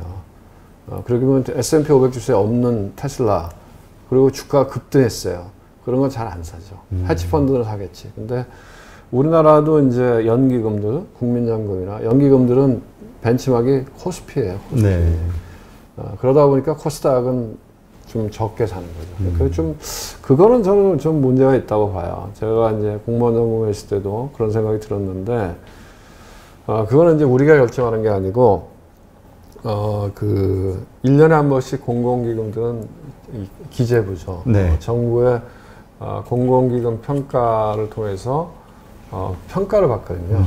그때 평가할 때 중요한 그 지표 중에 하나가 오르고 내리고가 중요한 게 아니고 벤치마크 지수 대비해서 얼마나 초과 수익을 냈느냐 못 냈느냐 이게 중요하거든요. 그러면 이제 벤치마크 지수에 없는 종목을 사면 그만큼 리스크가 커지잖아요. 그렇죠. 그러니까 웬만하면 안 살라 그러거든요. 그래서 저는 그건 좀 문제가 있다고 봐요. 그래서 그것도 아마 우리가 결정할 사항은 아니고 정부에서 결정할 사항인데, 기재부 소관 사항인데, 저도 이제 늘 그런 얘기를 기자들 만나거나 아니면 정부 관료들 만나면 그런 얘기를 했었는데, 코스닥은 시가총액 비중만큼 벤치마크에 넣어야 된다. 그러니까 코스피 대비해서 뭐 코스닥 시가총액이 지금 뭐 얼마나 되는지 모르지만 한 20% 좀 안 되겠죠. 그럼 그 비중만큼 벤치마크 지수에 넣어줘야 기관들의 자금이 코스닥에 들어간다. 그리고 기관들의 자금이 코스닥에 들어가야 코스닥 시장이 더 안정화된다. 그리고 이제 물론 아까도 제가 좀 코스닥에 지금 약간 버블이 있다 이런 얘기를 했지만 어쨌든 혁신은 버블에서 나오는 거거든요. 왜냐하면 우리나라 이제 바이오 주식을 보면 그렇거든. 왜냐하면 뭐 한다 이러면은 바이오 주식 중에서 돈 버는 회사 별로 없잖아요. 그렇죠. 제약회사는 돈을 버는데 그 다음에 뭐 CMO 하는 셀트리온이나 삼성바이오는 돈을 벌죠. 근데 대부분의 많은 바이오 회사들은 연구, R&D 회사거든. 그렇죠. 네. 그러면 그런 R&D 회사에 어쨌든 자금이 흘러 들어가기 때문에 R&D를 계속 할 수 있잖아요. 그래서 물론 변동성도 크고 약간 뭐 때로는 버블이 끼기도 하지만 그럼에도 불구하고 혁신은 그런 데서 나오니까 기관 투자가의 안정적인 자금들이 들어갈 수 있게 정부에서 벤치마크를 조정을 해줘야 된다. 네. 그런 생각이 들어요. 이제 그 말씀을 들어보니까 우리가 빨리 MSCI 지수에서 빠져서 선진국 지수로 가야 된다는 그러니까 의미가 MSC 이머징에서 선진국으로 가. 그렇죠. 예. 네. 그런 거는 글로벌 자금을 받으려면 자금의 규모가 또 완전히 틀려버리네. 완전 다르죠. 완전 다르죠. 네. 미국의 연기금의 자금을 받으려면 그렇게 하는 것 같고 우리나라도 그러니까. 제가 보기에는 이제 정부에서 코스닥 육성 이런 거에 대한 그 생각을 많이 하잖아요. 벤처 육성. 왜? 거기서 혁신과 새로운 성장의 동력들이 나오니까. 그러면은 우리나라도 국민연금 같은 자금이 들어갈 수 있게 벤치마크에 넣어줘야 된다. 물론 그렇다고 안 하는 건 아니에요. 하지만 조금밖에 안 하지. 네. 네. 사실 이후에 좀 대척점으로 그러니까 경쟁 라이벌로 그동안 이제 그 수소 트럭을 생산해낼 그 니콜라에 대한 네, 기대감이 있었잖아요. 있죠. 네. 근데 그 버블 논란이 있었거든요, 사실. 불과 한 달 전에 저희 방송에서 다룰 때도 이거 올랐죠. 버블 아니냐, 그동안도 많이 올랐으니까. 근데 이번에 뭐 40%가 하루에 올라버리니까 깜짝 놀라는 거죠, 사람들이. 그러니까 이제 니콜라의 그 어떤 실체가 아무것도 없으니까 제품도 없고 그러다가 이제는 뭔가 좀 뭔가 나오는 거 아니냐 이런 기대감이 이제 보이는 건데요. GM하고 손잡아서 그런 거죠. 예. 네. 그것 때문에 이제 40% 올랐는데 저는 그런 생각이 들어요. 뭐든지 맨 처음에 나오는 말하자면 선구자죠. 혁신기업. 그런 거는 다 버블이 낄 수밖에 없어요. 그럼 버블이 나쁘냐? 물론 이제 버블이 꺼지는 과정에서는 여러 가지 피해를 보는 개인 투자가들이 많이 생기지만 그런 버블이 있기 때문에 돈들이 흘러가는 거거든요. 시장에서 말하자면 재무제표, 돈을 얼마나 버느냐 이것만 봐주면은 새로운 기업이 나오기 어렵죠. 그렇죠. 근데 이제 새로운 혁신을 만들어주는 거에 대해서는 시장이 높게 평가해 주는 거거든요. 그러니까 니콜라도 그런 거죠. 아직 자동차 한 대도 안 만들었잖아요. 그렇죠. 만들겠다는 계획만 있지. 근데 이제 뭐 마찬가지죠. 우리나라 바이오에서 신약 나왔나요? 없잖아요.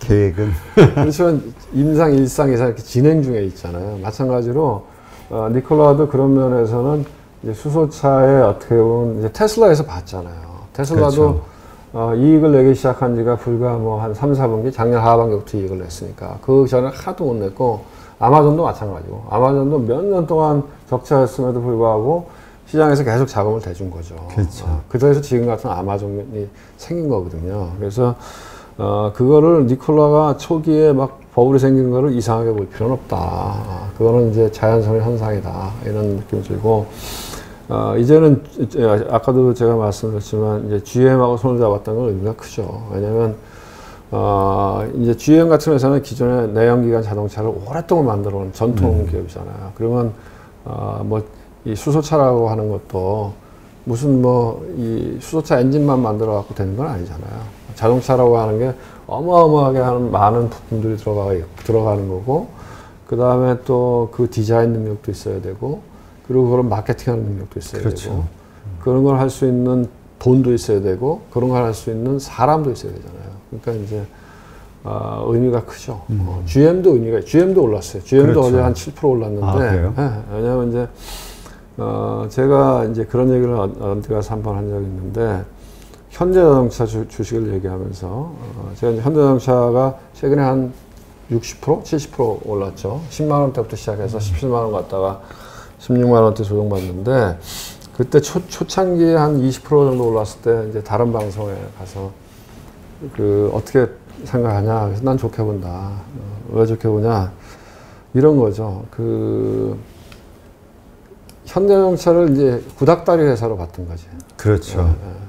그리고 어차피 이제 전기차 시대가 오면 가솔린 내연기관차는 역사 속에서 뒤로 물러날 수밖에 없으니까요. 우리가 스마트폰이 나왔잖아요. 스마트폰이 나오면서 옛날에 플립폰 이게 다 죽어버렸잖아요. 그렇게까지는 아니지만 어쨌든 새로운 흐름에서는 역사에서 이렇게 서서히 퇴조하는 이 구닥다리 회사를 본 거죠. 그런데다가 뜬금없이 또 한전 땅을 막 10조씩 길러대갖고 완전히 망가진 거죠. 그렇죠. 투자 R&D에 써야 되는 돈을. 그렇죠. 근데 이제 어떻게 보냐면은 지난번에 이제 그린 뉴딜 얘기할 때 수소차 얘기하고 그 다음에 이제 내년도에 전기차를 내겠다 그리고 현대자동차의 비전에 보면은 이제 모빌리티가 있거든.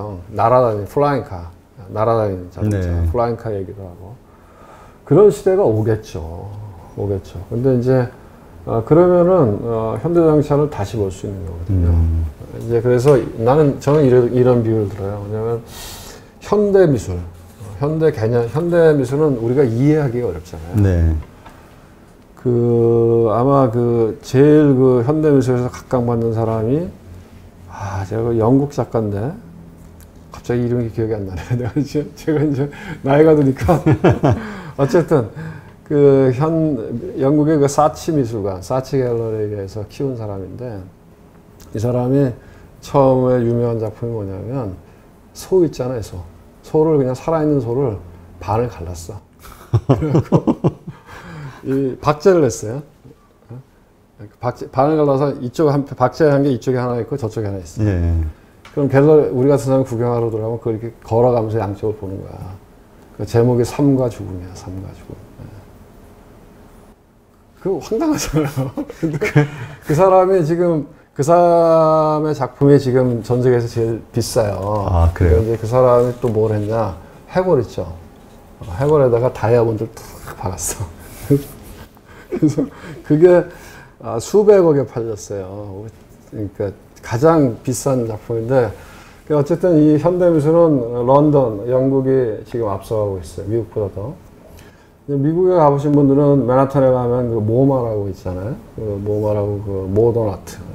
거기 가면 재미가 없죠. 그냥 오히려 메트로폴리탄 박물관인가? 거기 가면은 막 유럽의 낭만파, 인상파 작품들이 쫙 걸려있잖아요. 그런 걸 보면 막 감흥이 오잖아요. 근데 모마에 가면은 잘 감흥이 안 오거든요. 근데 현대미술은 이제 개념미술인 거죠. 개념미술. 우리나라도 보면 이유한 씨 있잖아요. 보면은 이렇게 점 찍어갖고 이렇게. 근데 그분도 아주. 그리고 요새는 또 무슨, 단색화 뭐 이런 거. 근데 무슨 얘기를 하고 싶냐면, 이 현대개념미술의 시작이 아마 마르쉘 디상인가 하는 사람이, 이 사람이 이제 우리 소변기 있잖아요. 화장실에 가면.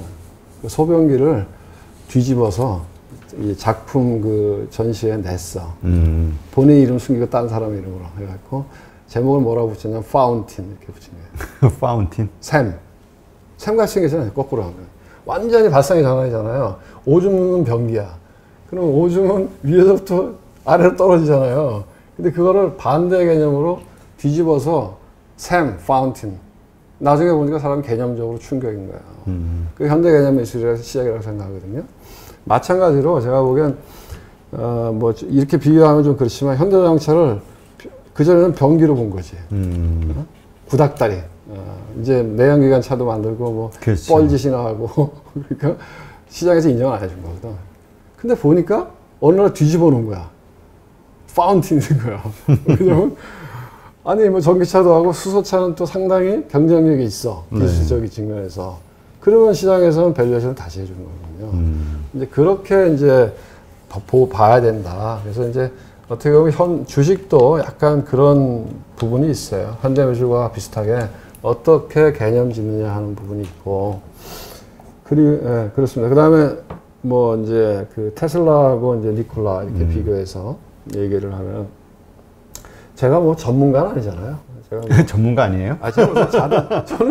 제가 자동차 전문가는 아니잖아요. 아, 네. 근데 이제 자동차 회사가 아니라 이제 모빌리티 기업으로 바뀌어야 되는 거거든요, 회사들이. 그렇죠. 네. 모빌리티는 4차 산업혁명입니다. 아까 이제 플라잉 카도 얘기했지만, 플라잉 카도 나올 거예요. 이제 그 다음에 이제 테슬라의 그 앨런 머스크인가 그 사람은 그 얘기하잖아요. 플라잉 카가 아니고 땅 밑으로 해서 들어가면 순간 이동하듯이 쫙 해갖고 저쪽으로 튀어나오는 거. 그런 자동차를 하겠다는 거예요. 꿈이지. 진짜 공상과학 만화영화 그렇죠. 이런. 근데 그런 거에 대해서 시장에서 평가를 해주는 거죠. 근데 이제 이런 얘기를 하더라고요. 전문가들 얘기는 전기차는 조금 더 가시화되어 있는 거죠. 그렇죠. 그래서 아마 지금도 뭐 이 테슬라가 만들고 있고, 테슬라가 만드는데 거기만 하는, 제가 말씀드렸지만 테슬라의 주가는 이제 좀 어렵다 이렇게 보는 거죠. 왜냐하면 혁신의 아이콘으로서는 이미 시장에서 충분히 평가를 받았고, 인정받았다. 네, 그 다음에 앞으로 전기차 시대가 오면 이미 하고 있잖아요. 현대차도 하고 있고, 그 다음에 BMW도 하고 있고, 폭스바겐도 하고 있고, 제너럴 모터스, GM도 니콜라하고 손잡고 수소차 하겠다 그러고. 그러면 내가 보기에는 이제 치열한 경쟁의 구도로 들어가면 테슬라가 얘네들 다 무찌르고 넘버원이 될 수는 없어요. 그래서 그렇게 보는 게 맞고, 그 다음에 두 번째로 그러면 이제 어디가 먼저 됐냐. 전기차는 먼저 되고요. 그렇죠. 사람들 얘기가 수소차는 아직까지 좀 시간이 걸린다 그래요. 상용화되기에는. 근데 이제 수소차가 갖고 있는 장점은 전기차는 이게 힘이 약하잖아요. 그래서 지금 제일 그 이슈가 그거잖아요. 얼마나 오래 가느냐. 그래서 300km, 400km, 500km 자동차 가는데 큰 트럭들 그런 것들은 전기차로 안 되죠. 그 힘으로는. 그렇죠. 그 힘은 수소차가 훨씬 좋다. 그러니까 이제 전기차 다음엔 수소차로 가는데, 그 수소차는 아직 인프라나 아니면 안전성이나 이런 것들이 아직 덜 준비가 되어 있는 거죠. 그래서 이제 근데 니콜라 저는 잘은 모르지만 그냥 탁 봤을 때는 괜찮아 보여요.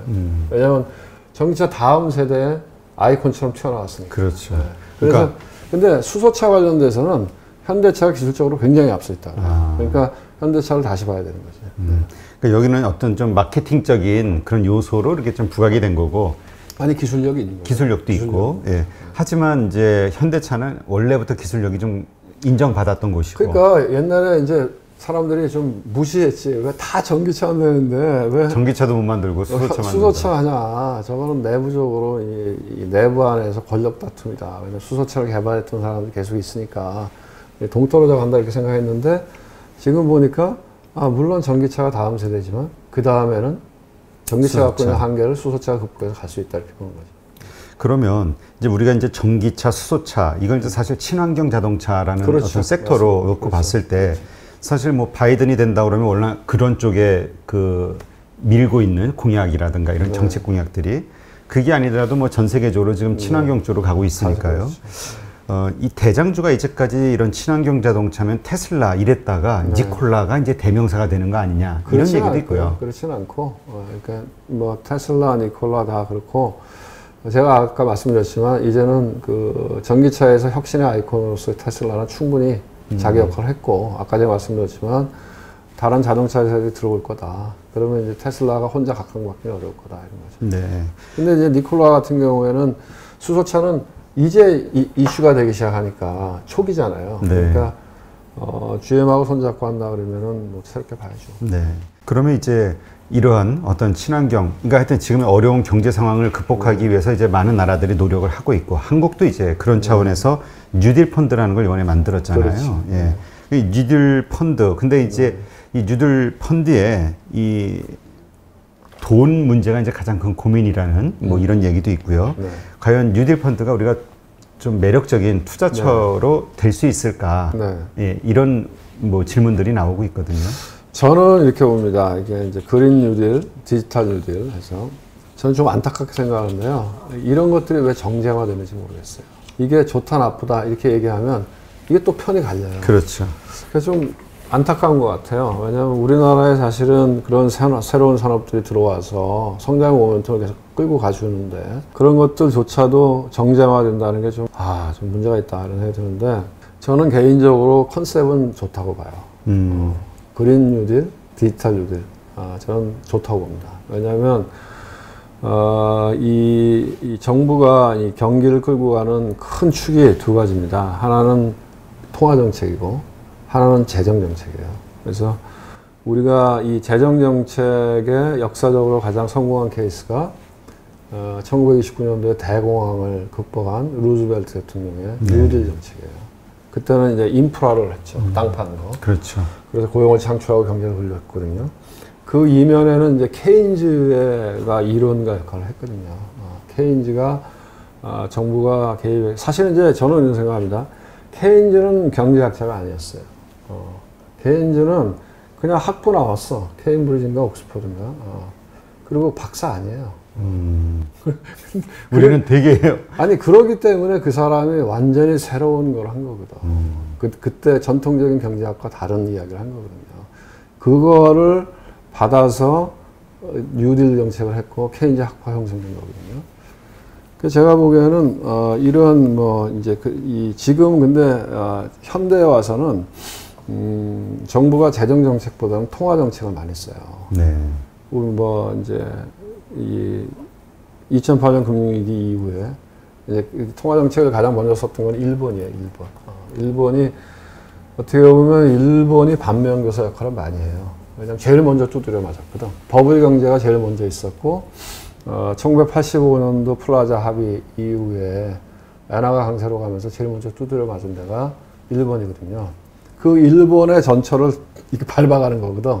그걸 보고 반면교사를 많이 하는데 어쨌든 제로금리, 마이너스 금리, 돈 뿌리는 거, 국민들한테 돈 주는 거 등등 일본이 다 먼저 시작했고 2008년 금융위기 이후에 미국의 연준이 했고 가장 심하게 한 거는 유럽이었죠.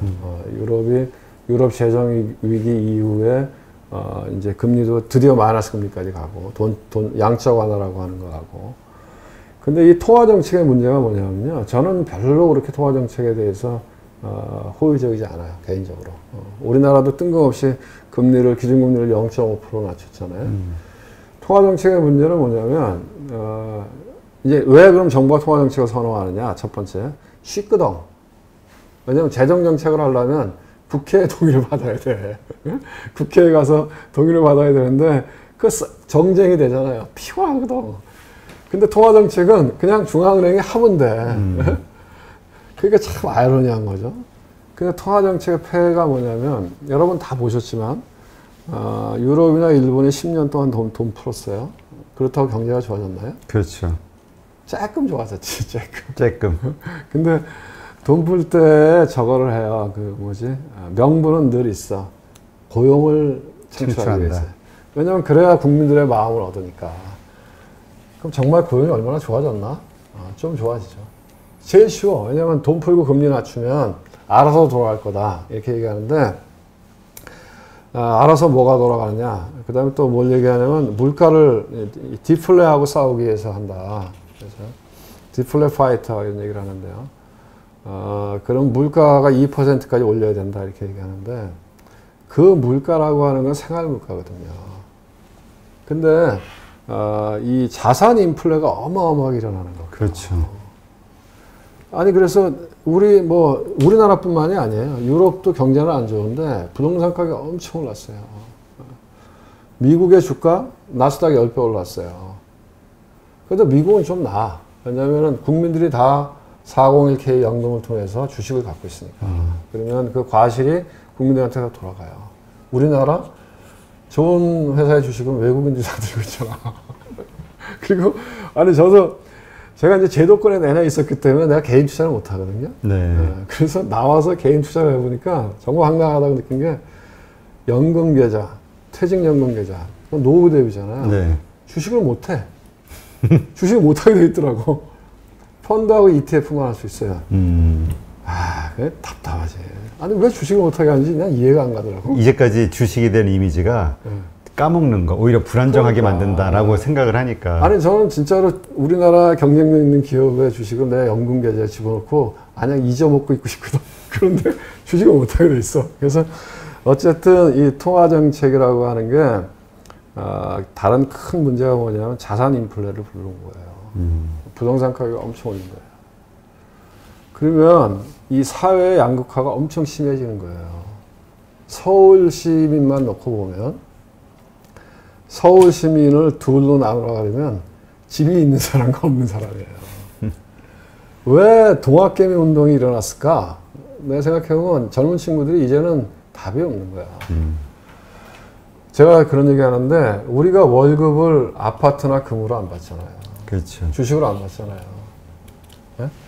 그 옛날에 스탁 옵션도 좀 줬는데 스탁 옵션도 또 뭐 여론이 누구만 돈 많이 버냐 이래갖고 스탁 옵션 세금 왕창 매기고 스탁 옵션 제도가 유상화가 됐어.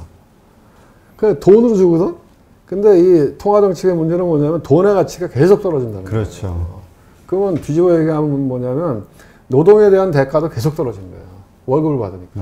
그래서 이 돈 푸는 통화정책이 결코 좋은 게 아니다. 그래서 오히려 타겟팅한 재정정책, 정부가 스마트하게 재정정책을 끌고 가는 게 되게 중요하다. 이런 생각이 드는데 이제 이런 이 정치적인 이슈가 될 수 있는데 그럼 뭐 이제 4대강 얘기하잖아요.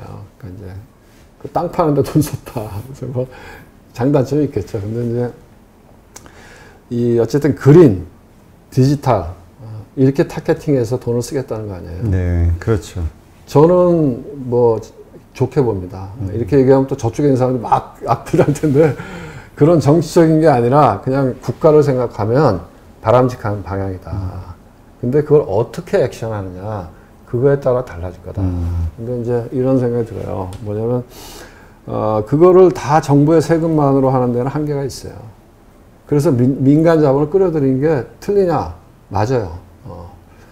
근데 이제 MB 정부 때는 어떤 문제가 있었냐면 이 인프라, 도로나 이런 걸 까는데 민간 자본을 끌어들였어. 네. 근데 문제가 뭐냐면 최저 보장 그렇죠. 이익을 해준 거예요. 수익률을. 그게 엄청난 발목이 잡히잖아요. 그렇죠. 그걸로 와서 우리나라에서 떼돈 버는 애들이 맥쿼리거든. 맥쿼리. 맥쿼리에 들어 떼돈 벌었는데 그때는 그러니까 이제 예측을 엉터리로 한 거지. 예를 들면 뭐 제가 우면산 터널 지나가면서 그런 느낌이 드는데 그 우면산 터널 지나가면 과천으로 빨리 들어가잖아요. 그런데 이제 말하자면 통행이 얼마나 됐을까 예측하고 그거에 따라서 이제 수익 모델을 만들고 그러면 그거 하려면 다 괜찮다 이렇게 했겠지. 좀 부풀려서 그렇죠. 예상치를. 근데 결과적으로 보니까 아니더라 이거지. 그 세금으로 계속 메꿔주고 있잖아. 억울한 거지. 그렇죠. 그래서 그런 거는 좀 문제가 있는데 이번에 하는 거는 이제 그러니까 제가 보기에는 이 구조를 짰겠죠. 제발 이번에는 제가 보기에는 이 헛발질 안 하고 제가 보기에는 악마는 디테일에 있다 그러잖아요. 저는 컨셉은 좋은 것 같아요. 뉴딜, 디지털 가야 되는 그러니까 그린, 디지털 가야 되는 방향이거든. 그리고 거기에 민간 자본 끌어넣겠다 나쁜 거 아니거든. 왜냐하면 이 사람들이 오해하는데요. 제가 보기엔 이제 악마는 디테일이 있다 이렇게 얘기하는 게 구조를 어떻게 페어하게 잘 짜느냐가 중요한데 일반적으로 우리가 이제 그 대체 투자, 얼터너티브 인베스트먼트를 이제 제가 연금했을 때 할 때 그러면 구조가 다 비슷해요. 어떻게 하냐면 이 프로젝트 파이낸싱이나 아니면 블라인드 펀드나 뭐 그런 얘기 나오던데 그 펀드의 구조를 어떻게 짜냐. 그 펀드일 수도 있고 하나는 이제 SPC죠. 특수 목적 회사를 세울 수도 있어요. 근데 이거를 국민들한테 참여할 기회를 주겠다 하는 걸로 봐서는 아마 펀드 형태가 될 가능성이 많죠. 그러면 어떻게 짜냐면은 대부분 예를 들면 뭐 M&A를 한다든가 아니면 인프라 투자를 한다든가 그러면 그거를 하는 운용사가 있어요. 자산 운용사. 네. 아니면 이제 프라이빗 에쿼티 회사가 있죠. PE 회사가. 그거를 주도하는 사람은 우리가 뭐라고 이야기하냐면 제너럴 파트너라고 해요. 제너럴 파트너, GP라고 그래요. 그럼 제너럴 파트너가 밑에 깔아요, 자기 거를. 당연히 그래야 될 거 아니에요. 그렇죠. 그걸 맨 밑에 에쿼티. 그거 이제 두 가지로 기사를 보니까 뭐 후순위 이렇게 얘기하던데, 뭐 정확하게 얘기하면 에쿼티예요. 그러니까 에쿼티를 깔고 그 위에 뭐를 세우냐? 약간 위험한 건데 수익이 높은. 그건 메자닌이라고 하거든요. 메자닌을 깔아. 그 중간에 있는 트렌치가 메자닌이라고 하고, 그 위에 제일 안전한 게 채권이죠. 시니어 본드. 네. 이건 안전해. 이렇게 트렌치를 나누거든요. 나눠서 제일 밑에는 내가 사업을 수행하는 놈이 깔아줘요. 근데 지금 얘기를 들어보면 그 맨 밑에 까는 거를 정부가 들어가 있다는 거잖아요. 그게 이상한 건 아니다. 왜냐면 마중물은 정부가 되는 게 맞다. 그렇죠. 그거를 왜 국민 세금을 거기다 까느냐 그러는데, 아니 뭐 정부가 도로 까는 거나 예산이 우리나라가 600조인가요? 500조죠, 500조. 그거 다 세금이잖아요. 그거 갖고 정부가 쓰잖아. 보도블록 까는 거는 나은 것 같아. 내가 보면 연말만 되면 멀쩡한 보도블록 다 뒤집어 놓고 다시 깔잖아요. 그렇죠. 그 예산 쓰느라고. 그거보다는 미래 성장 산업 또는 환경, 그린, 디지털 컨셉은 굉장히 잘 잡았다. 근데 그래서 제가 보기엔 아마 제가 추측하건데 결국은 이거를 정부가 주도해서는 난 안 된다고 봐요. 왜냐하면 그렇죠. 정부는 제가 판만 깔아주고. 제가 공공에 들어가서 일해봤는데 죄송합니다. 근데 이 정부는 효율적이지 않아요. 공공은. 네. 민간에서 치열하게 돈 그렇죠. 한 푼이라도 더 벌려고 그렇죠. 치열하게 경쟁을 해야. 그래서 그림은 정부가 그리고 이거를 주도하는 거는 민간 운용사들이나 민간 프라이빗 에쿼티가 해야 된다.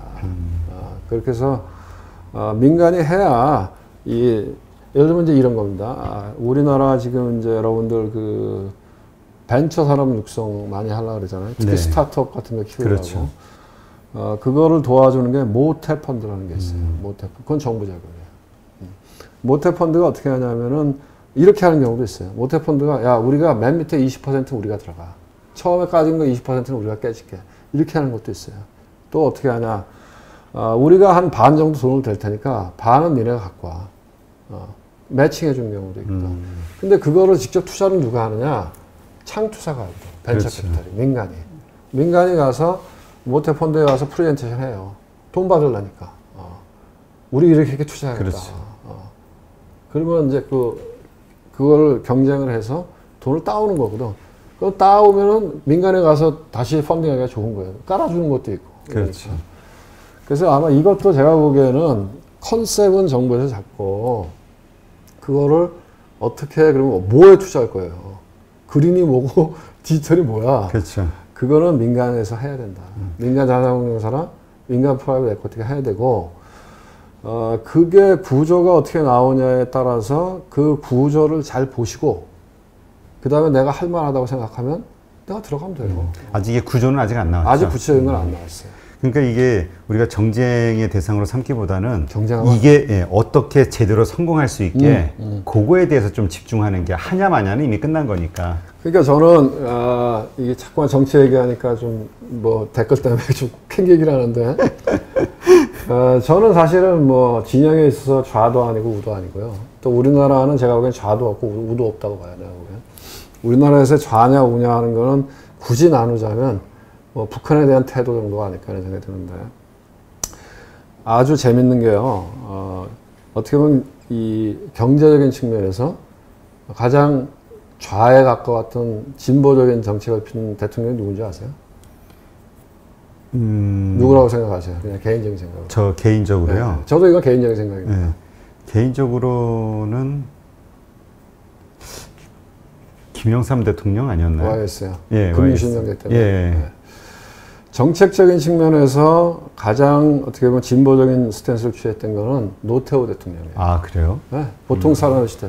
그때 경제 민주화 컨셉도 들어왔고, 그때 근로기준법이 엄청 많이 강화됐고, 그때 경제 민주화라고 하는 개념이 들어왔어요. 그러면 아이러니하게 가장 우파적인 정책을 쓴 대통령은 김대중 대통령? 맞습니다. 네. 저는 그래서 김대중 대통령이 그런 면에서 굉장히 위대하다고 봐요. 왜냐하면 그때는 IMF로 나라가 백척간도에 서 있었잖아요. DJ 대통령이 가장 경제적인 측면에서는 우파적인 걸 썼어요. 그때 말하자면 신자유적인 것들을 많이 받아들였어. 네. 그때 우리나라가 자본시장 완전 개방한 거 아니에요. 그리고 그 당시에 DJ 대통령이 뭘 했냐면 그때 당시에 인터넷 버블이 있을 때였잖아요. 그렇죠. 그때 IT 펀드, IT에 돈 많이 벌었어요. 그때 그렇죠. CBO 펀드 만들어갖고, 물론 그게 부정부패도 많았죠. 눈먼 돈도 많이 있었지. 그렇지만, 그거를 토대로 해서 어떤 면에서 우리가 IT 강국이 된 토대가 거기 나왔다고 보거든요. 그래서, 지금 이런 디지털, 그린, 저는 방향은 좋다. 근데 이제 이런 게 걱정인 거죠. 왜냐면, 이 문재인 정부 들어서 뭘 하겠다 그러면 결과는 반대로 나왔잖아요. 그게 걱정인 거죠. 왜냐하면 집값 잡겠다고 뭐 양도세 왕창 올리고 임대사업자 뭐 해놓으니까 안 나와 집이 매물이. 그래서 집값은 더 올라갔어. 그래서 제가 이런 생각이 들어요.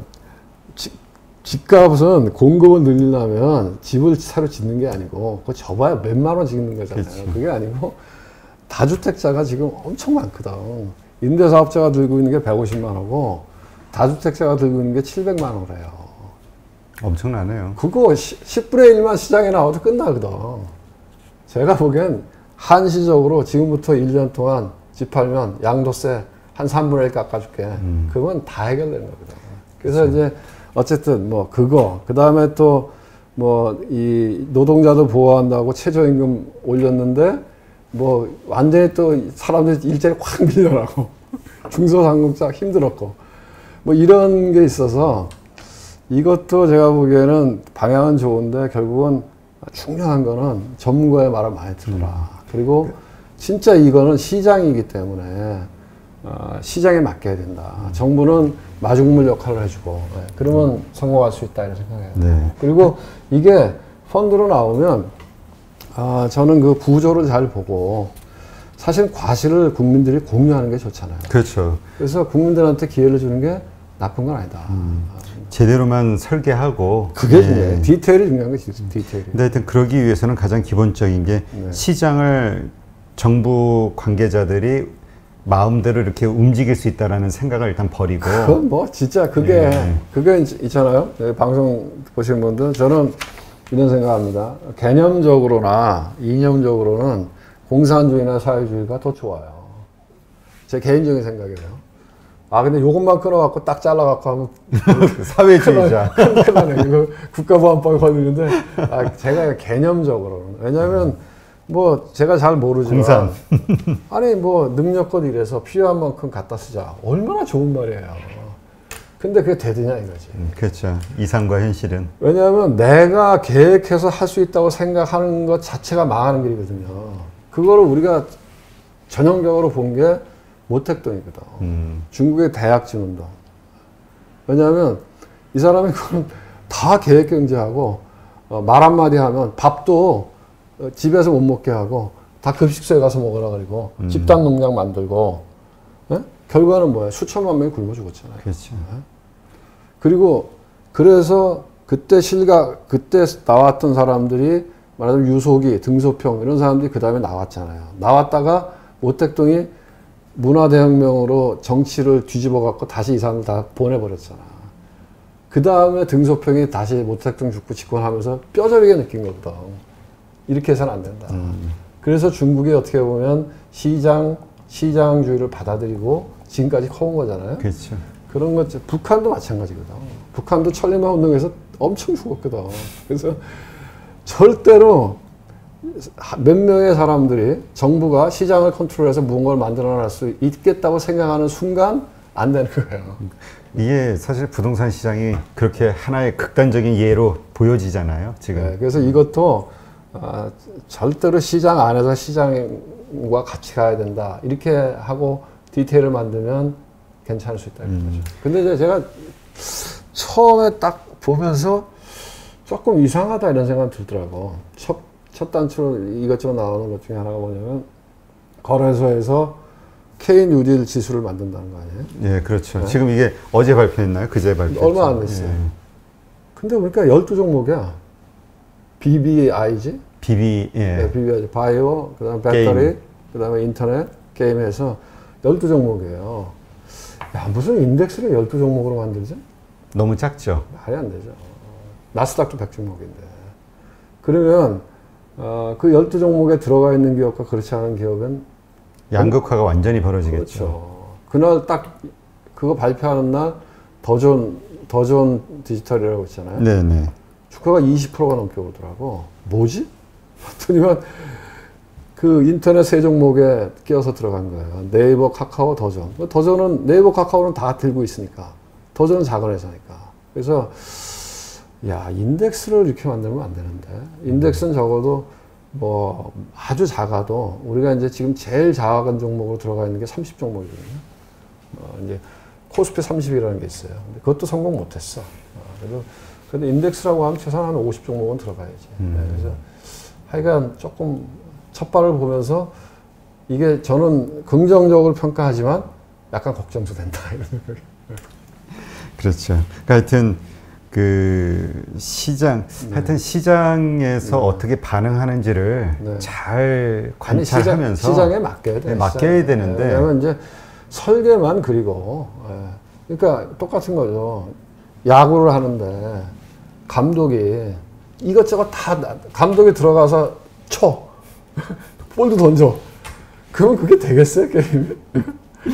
그러니까 감독의 역할과 선수의 역할이 다른 거거든. 그러니까 정부는 제가 보기에는 감독의 역할이지 선수의 역할은 아니거든요. 그러니까 선수는 선수한테 맡겨야 된다. 네, 알겠습니다. 오늘 이렇게 해서 이창훈 단장님과 지금 여러 가지 국내외 어떤 경제 흐름과 관련된 여러 주요 이슈들에 대해서 하나하나 점검해 봤고요. 어떤 해답을 찾기보다 그냥 여러 가지 관점에서 관점에서 이렇게 일단 끄집어냈고 보시는 분들이 이제 어떤 그렇죠. 결론을 내시는 게 좋을 것 같다는 생각이 드네요. 네. 오늘 이렇게 늦은 시간까지 나와주셔서 좋은 인사이트를 함께 해주셔서 감사드립니다. 네, 고맙습니다. 네, 감사합니다.